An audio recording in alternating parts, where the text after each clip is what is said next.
Hi, welcome to The Inner Way. I'm your host, Father David Smith. I've taken a couple weeks off during the holidays.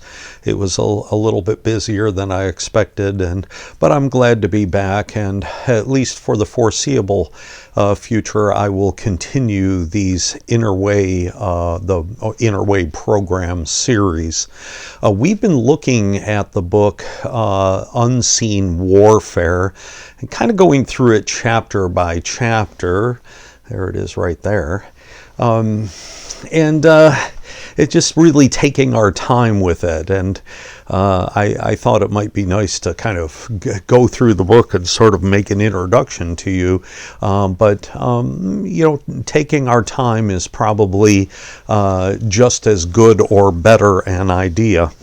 Now we're finishing up chapter 26. Chapter 26 is a very long chapter, but it's also a very important chapter. And what's being said there is, the use of the imagination and control over the imagination, watching where the imagination goes, and things like this. And as I've said, I found in my own life that everything starts there. It starts there. It moves to the heart. Then it becomes action. It becomes intention. Then it becomes action.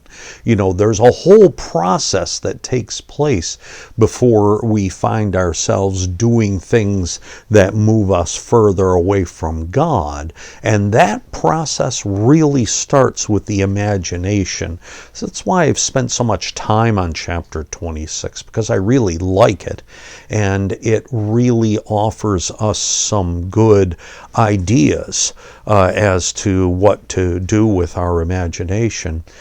Sometimes I find myself, especially just before I go to sleep at night, it seems that, these images pop into my head sometimes from years and years ago. These images come to my mind, or images that aren't quite in focus, but just sort of ideas almost that maybe I've gotten from books or from movies or whatever.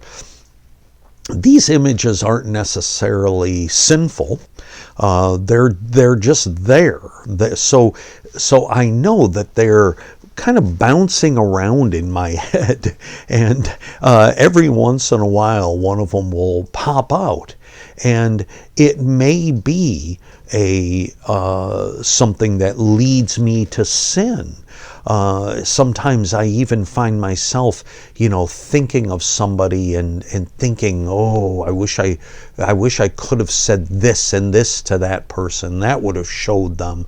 Or, when I see that person again, I'm going to ignore him because that'll show him that I don't like him, or whatever the case may be. See, these kinds of things come into our minds when we're not being watchful, when we're just kind of letting our minds wander around. Even sometimes while I'm saying the Jesus prayer, I will admit to that there are times when I can feel my brain going in ways that it shouldn't. I'm getting upset about things, perceived slights and things like that. I'm getting upset about them, and I'm thinking, oh, what am I going to do about it? And I say, let's just settle down. Let's pray the Jesus prayer. And I start to pray the Jesus prayer, and maybe after a very short period of time, I find myself back on that subject, thinking about that thing all the time while I'm saying the Jesus prayer. You see, so it's not automatic. You pray not only with your mouth, you pray with your heart. You are watchful not only over the sins that you commit out in the open during the course of the day, but you have to be watchful as to where your mind is going and where your mind is taking you. Now, during this program, I just want to look at the last paragraph of chapter 26. I wish I could read the second to the last chapter. It is splendid. It has a lot of quotations in it from St. Gregory, from the scriptures, from all sorts of people. And these are wonderful quotations and really offer us a lot. He talks about the heart and how the heart influences the imagination and the imagination influences the heart. But he sums it up at the last paragraph of chapter 26. I'm going to read the whole chapter, but I'll read it in parts, and we'll begin with this.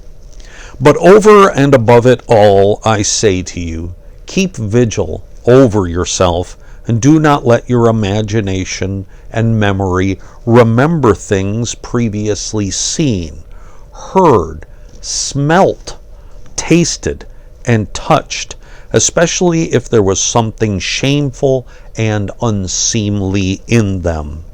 It is this that preeminently constitutes our battle, and is more difficult and persistent than struggling with the senses or their use.